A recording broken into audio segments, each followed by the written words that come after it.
জীৱন যুদ্ধত হাৰ নমনা সোণাই ৰেচন যুৱক শাৰীৰিক প্ৰতিবন্ধকতাকো নেওচি চলাই গৈছে নিজৰ জীৱন সংগ্ৰাম।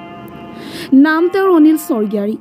সোণাইৰ মিছামৰা গাঁও পঞ্চায়তৰ অন্তৰ্গত জাৰ্মনবাৰী গাঁৱৰ এখন ভঙা পচা ঘৰত 2 সন্তানৰ সৈতে বাস কৰে তেওঁ। জন্মৰে পৰা 2 ভৰি সক্ষম অনিল স্বৰ্গীয়াৰীয়ে জীৱন যুদ্ধত হাৰ মানিব নিবিচাৰি মনত প্ৰবল দৃঢ় আৰু সাহসেৰে নিজৰ প্ৰতিবন্ধকতাকো নেওচি এইদৰে চলাই গৈছে সংগ্ৰাম।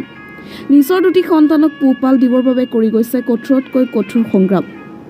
বিশেষভাৱে সক্ষম অনিল স্বৰ্গীয়াৰীয়ে পুৱাই ঘৰৰ পৰা ওলাই যায় মাটি বিক্ৰী কৰি লোৱা নিজৰ বেটাৰী চালিত ৰিক্সাখন লৈ আৰু দিনটো কষ্ট কৰি আবেলি ঘৰলৈ ঘূৰি আহি দিনটোত উপাৰ্জন কৰা টকাৰে 2টি সন্তানক কোনোমতে ভৰণ পোষণ দি আহিছে এইদৰে। ইফালে আজিলৈকে চৰকাৰৰ পৰা কোনো ধৰণৰ সাহায্য লাভ নকৰা অনিল স্বৰ্গীয়াৰী ভঙা পজা ঘৰতে দুবেলা দুমুঠি খাই অতিবাহিত কৰিছে জীৱন। এজাক বৰষুণ দিলেই ঘৰৰ ভিতৰলৈকে পানী পৰা এই ভঙা পচা ঘৰতে পিনিদ্ৰাত 2টি সন্তানক লৈ জীৱন কটাইছে তেওঁ।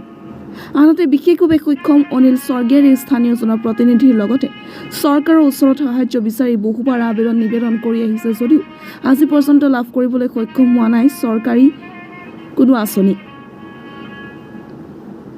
যি সময়ত চৰকাৰে প্ৰতিটো পৰিয়ালক PMAYৰ লগতে বহু আঁচনি প্ৰদান কৰিছে, তেনে সময়ত বিশেষভাৱে সক্ষম অনিল স্বৰ্গীয়াৰীয়ে সকলো নথি পত্ৰ থকাৰ পিছতো কিয় এনে আঁচনিৰ লাভৰ পৰা বঞ্চিত হ'বলগীয়া হৈছে।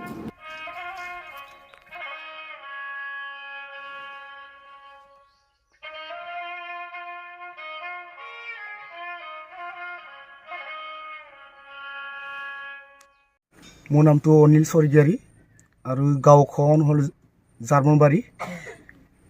আপুনি ৰিক্সাটো কিমান চনৰ পৰা চলাই আছে? মই ৰিক্সাটো 1 বছৰেই হ'ল চলোৱা। মই খোজকাঢ়িব নোৱাৰে, মই ইয়াৰখন লগতে মই চলি আছোঁ। মই ল'ৰা ছোৱালী তাৰ পৰাহে মই জীয়াই আছোঁ মানে। আপোনাৰ কেইটা ল'ৰা ছোৱালী? বিয়া পাতিলে? মই বিয়া পাতিলোঁ। ল'ৰা ছোৱালী কেইটা? ল'ৰা এজন ছোৱালী এজন।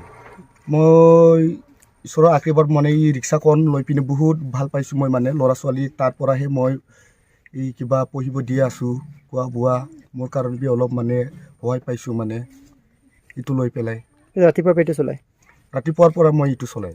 এতিয়া কিমান ইনকাম হয়? ইনকামটো এনে 500-600 এনেকুৱা পায়। তাৰপৰা ল'ৰা ছোৱালী তাৰ পৰাহে জীয়াই আছোঁ মানে। আপুনি খেতি বাতিটো কৰিব নোৱাৰে? খেতি বাতি কৰিব নোৱাৰি মই। আপুনি এই ৰিক্সাখন নিজে কিনিছে নে চৰকাৰে সাহায্য হিচাপে দিছে? নাই, চৰকাৰে দিয়া নাই, মই নিজে কিনিছোঁ এইটো ৰিক্সাখন। মই কি কৰিম বুলি মানে মই নিজে মাটি বিক্ৰী কৰি পেলাই 1/2 বিঘা মই এইটো কিনি লৈছোঁ মানে।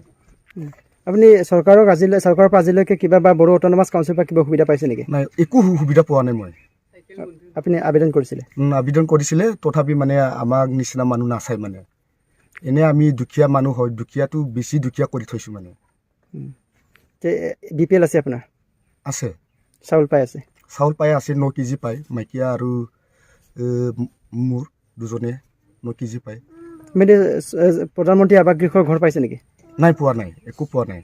জিঅ'টেক কৰা আছিলে? জিঅ'টেক কৰিছিলোঁ, তাৰপিছত জিঅ'টেকৰ পৰা কি হ'ল মানে নাই মানে। আজিলৈকে বহুত নতুনবিলাকে ঘৰ পায় মানে, নতুন যিটো বিয়া পাতিছে সেইকেইটা ঘৰ পায়। আমাক আৰু মানে পোৱা নাই, বহুত বছৰ হ'ল মানে। যোনে বিয়া পাতিছিলে নতুনকৈ সি ঘৰ পায়, কিন্তু মই পোৱা নাই মানে। ঘৰ একো পোৱা নাই? একো পোৱা নাই। কেইবাৰ জিঅ'টেক মাৰিলে আপোনাৰ? জিঅ'টেক একবাৰহে মাৰিছিলোঁ। কি হ'ল বুলি কৈছে তেতিয়া? তাৰপিছত মই ক'ব লৈছিলোঁ হ'ব বুলি কয় মানে। তাৰপিছত আজিলৈকে নাই মানে। ক'ৰ পৰা ক'লৈকে ৰিক্সাটো চলায়? মই ইয়াৰ মানুহকেইটা কাষ্টমাৰটো ক'ত পায়, ক'লৈকে লৈ যায় তাতে লৈ যায় মই মানে। চিমেণ্ট চাপৰিৰ পৰা ডেকা পাম, এই বসন্তপুৰলৈকে যায়, তেলেমলৈকে যায় মানে কাষ্টমাৰটো পালে মানে। আমি দেখিলোঁ আপোনাৰ ঘৰখন গোটেই টিনপাতটো সুৰুঙা ফুটা আছে। এতিয়া বৰষুণ দিলে কিবা অসুবিধা নহয় নেকি? বৰষুণ দিলে মানে হ'ব নোৱাৰে ছাৰ। তেতিয়া কেনেকৈ ল'ৰা ছোৱালী লৈ পিনি কি কৰে তেতিয়া?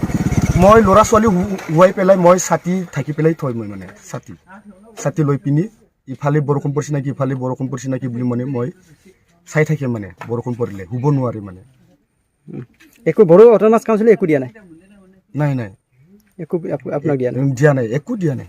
ৰিক্সা চলাই জীয়াই আছে? মই ৰিক্সা চলাই পিনি জীয়াই আছোঁ মানে। আপোনাৰ যিটো অসুবিধা নহয় নেকি, যিটো আপোনাৰ 2টা ভৰি নচলে, শুনিবলৈ বেয়া হ'লে কিবা ৰিক্সা চলাওঁতে কিবা অসুবিধা পায় নেকি? এতিয়া বৰ্তমান মই অসুবিধা পোৱা নাই, মই ভালেই লাগিছিলে, কি কৰিম উপায় নাই। ভালে বুলি ক'ব লাগে মই ৰিক্সা চলাওঁতে একো অসুবিধা নহয় সুবিধা নোহোৱা নাই মানে